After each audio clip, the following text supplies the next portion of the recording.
So let's see some examples of failures or flops. The first example is the Cyborg. It was launched in 2000, the Cyborg Gene, by Cytel, which is a French firm. The failures are principally related to bad attributes. Due to low hard disk drive, because it had only 32 megabytes, enabling the book to stock few books. The price was too high, 750 to 900 euros, whereas the book price was 40 euros.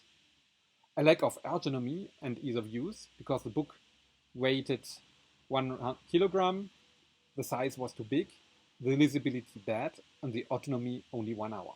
The market was limited, and there was a high resistance of retailers and customers because of the strength of the traditional book market and editors. There was a high resistance of consumers because of safety and privacy issues, low self-efficacy in using a Cyborg, and a high learning process required. The resistance of retailers and editors because of the fear of piracy. The example of the Cyborg shows that sometimes products arrive too early, because today the ebook market is exploding. The revenues in the ebook segment is projected to reach 16 million of US dollars in 2020. There's a growth rate of 5%, and the user penetration is also high. So it shows that 20 years after the launch of the Cyborg, the ebook market is highly present, and the resistances of the market have fallen down. Namely, consumers have learned how to use tablets and ebooks, and the retailers and editors also accepted the ebook market. At the same time, the tablets became more ergonomic and easy to use, smaller, with a weight of something like 200 grams compared to the 1 kilogram of the Cyborg. The hard disk drive increased, enabling the users to storage a large number and thousands of ebooks and other digital contents. So in summary, the market became major and is now a highly interesting market.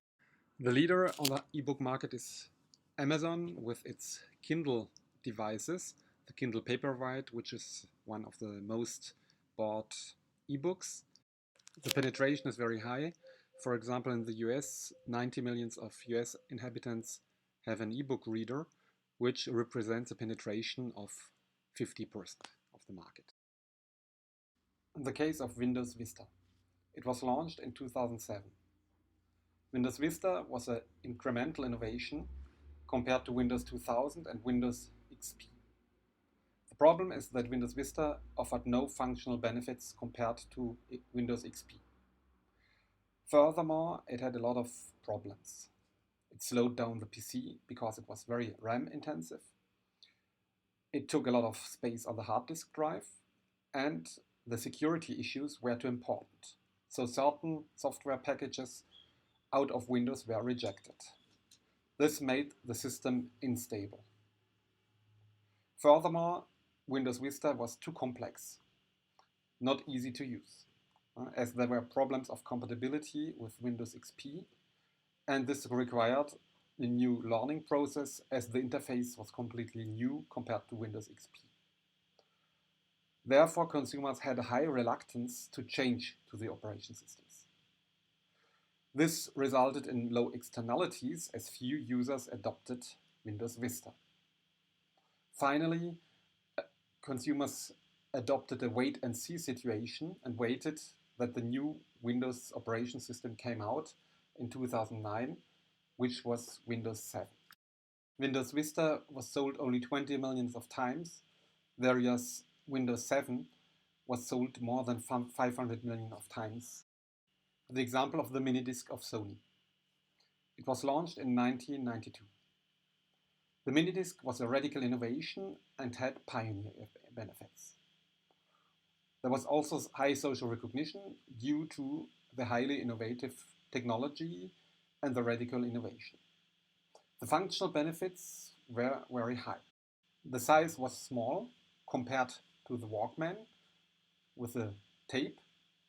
It had high digital sound quality compared to the audio tape of the Walkman, similar to the CD, but it was recordable. So it was something like a hybrid between audio type of the Walkman and the CD player with high digital sound quality, recordable, and easy to use. The storage capacity was also high. On one disc, 80 minutes of music could be stored. Later improvements enabled even users to record 320 minutes of music. It had a storage function and could be used as a USB stick with content storage with 1 gigabyte. There was a dictaphone function. And finally, compared to the Walkman, the MiniDisc player had an anti-shock function that prevents music distortion when jogging or moving. But on the other hand, there were a lot of problems. First of all, there was a high price. So this device targeted only a niche market. The main problem was then the appearance of MP3 formats, USB sticks and recordable CDs as large competitors targeting mass markets with lower prices, whereas the MiniDisc targets only a niche market. It was not so easy to use as the screen was very small and the content quite difficult to read. There was a need of a closed platform called Sonic Stage to transfer the files from the platform to the Sony disc player, and the burning time was also slow to transfer the music. There were limited indirect externalities as Sony had few contracts with the music industry, so the music catalog was limited, representing low externalities. There was no compatibility with former system, that is the CD, the tape, or the MiniDisc, so customers were very reluctant to change. This resulted in few users, and so low direct externalities, as users could not exchange their content with other users, and there was finally no contamination of the early majority, that is the charging. All these factors led Sony to finish the sales in 2011. In this time, between 1990 and 2011, only 22 million of units were sold of the MiniDisc player, whereas the big success, the Sony Walkman, was sold 220 million of times. The Virtual Boy of Nintendo. It was launched in 1995. It was an incremental innovation based on a false 3D with mirrors. It was supposed to be the first 3D game console. But it was too complex to use, not easy to use, and there were no really benefits. It worked with batteries, the playing time was quite reduced. Furthermore, compared to competitors, the system only used two colors, red and black. This was too few compared to the competitors who used millions of colors, for example, the Super Nintendo and the Sony PS PlayStation.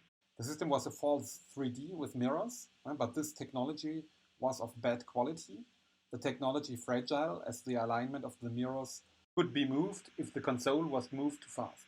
The 3D effect disappeared and even headaches could be caused.